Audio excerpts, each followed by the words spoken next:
I had a heart attack in September. And like, I'm really healthy. I worked with a nutritionist for years. I worked with a fitness trainer for years. And so it was like out of the blue. I knew I had a high calcium score, but on a walk back from the park, my daily morning exercise routine, I started throwing up. And I called my wife. She picked me up. Long story short, ended up in the hospital. They did an angiogram and said, you've got some blockages and we need to do bypass surgery. Wow. Well, I was stunned, shocked, but I thought, okay, good. I'm alive, so that's good. And so I went through that, but then I had to go into cardiac rehab. This, by the way, would be a great mockumentary movie, Cardiac Rehab, because it's hilarious what happens there.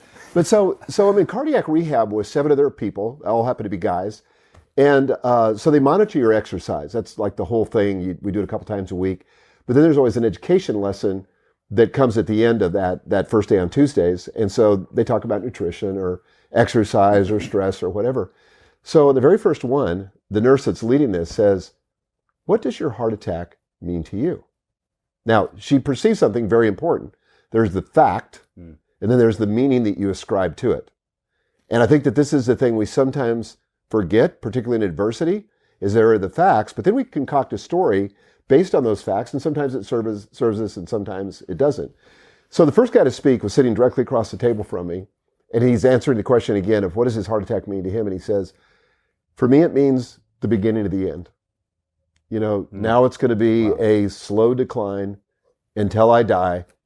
I've peaked. Basically, my life is over.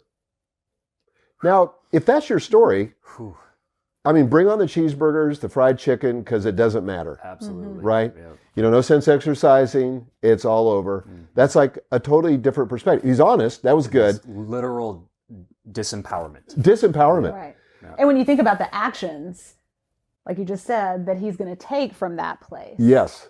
Not going to be helpful. Yeah. So I had, I was blessed in that I have a doctor in Los Angeles who I've worked with for a couple of years. He looks at my blood work. He knows how healthy I am and all that stuff. But he calls me when I'm still in ICU. Now, I was still in ICU because they didn't have a bed in the main hospital, but I was nonetheless in ICU. He calls me and he says, look, nobody knows how healthy you are like I know how healthy you are because I've been reviewing your blood work and I've been talking to you every month, and so I know. But he said, regardless, he said, I know it's tempting to second guess yourself, to think about what you should have done or could have done, and to kind of get in that loop in the past. He said, I want you to forget all that. He said, you can't impact any of that. That's history. But he said, here's the thing. Your entire life is in front of you.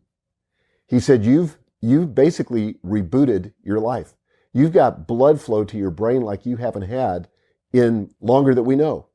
And he said, this is going to make a big difference for you. And so he said, I fully expect that these next few decades, however long you're going to live, are going to be your most productive and your best is yet to come. And he said, I just want you to have that kind of positive outlook.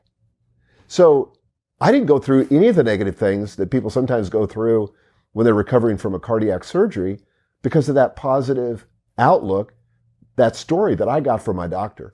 2 different stories, 2 different outcomes. And I'm thinking to myself, I better eat healthy. Yeah, right. I better exercise. Same event.